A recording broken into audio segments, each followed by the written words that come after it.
আসসালামু আলাইকুম রহমতুল্লাহি ওবরাকাতুহু। আশা করি ভালো আছেন, সুস্থ আছেন।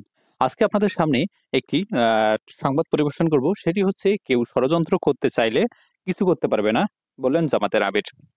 অন্তর্বর্তীকালীন সরকারের উপর পূর্ণ আস্থা আছে জানিয়ে বাংলাদেশ জামায়াতে ইসলামের আমির ডাক্তার শফিকুর রহমান বলেছেন, বিভিন্ন জায়গা থেকে ষড়যন্ত্রের কথা উঠেছে।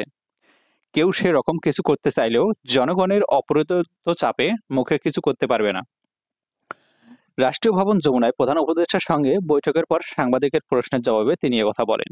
দলকে নিষিদ্ধের বিষয়ে জামাতের আমির বলেন, কেউ নিষিদ্ধ করে দিলেই আমরা নিষিদ্ধ হয়ে গেলাম না, এটা আমরা মনে করি না।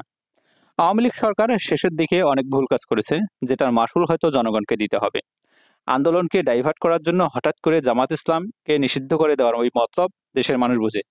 এটা কেউ গ্রহণ করেনি বলেই এখন রাষ্ট্রের গুরুত্বপূর্ণ জায়গাগুলোতে জামায়াত ইসলামী সহযোগিতা করে যাচ্ছে এবং রাষ্ট্র আমাদের সহযোগিতা করার অনুরোধ জানাচ্ছে। এটা হচ্ছে জামাত ইসলাম এবং আমাদের জন্য সবচেয়ে বড় পাওয়া। এটাকে আমরা সবচেয়ে বড় বৈধতা বলে মনে করি। জামাতের প্রতিনিয়ত যে কর্মসূচিগুলো রয়েছে, এই কর্মসূচিগুলোর মধ্যে আমরা বাংলাদেশের সকল মানুষ মিলেমিশে যেন বসবাস করতে পারি। আমরা যেন সকলের মেধা এবং নৈতিকতার সমন্বয় নিয়ে আমরা যেন দেশ চালাতে পারি। আমাদের এটি প্রত্যাশা। আরো আমাদের প্রত্যাশা, জামাত ইসলামের আমিরের আরো কিছু প্রতিষ্ঠান রয়েছে, যে প্রতিষ্ঠানে হিন্দু, মুসলমান, বৌদ্ধ এবং সকল মানুষই চাকরি করে।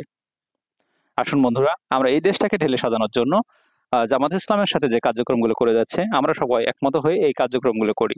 কার্যক্রমগুলো করার ফলে আমাদের দেশটা হবে নৈতিকতা এবং সমৃদ্ধ সমাজ। আসুন, সৎ দক্ষ নাগরিক তৈরির অঙ্গীকার নিয়ে আমরা এই দেশটাকে সমৃদ্ধশালী করি এবং সকল মানুষের সাহায্যে বিপদ আপদে এগিয়ে আসি। আজকে এই পর্যন্তই। ধন্যবাদ। আসসালামু আলাইকুম রহমতুল্লাহি ওয়া বারাকাতুহু।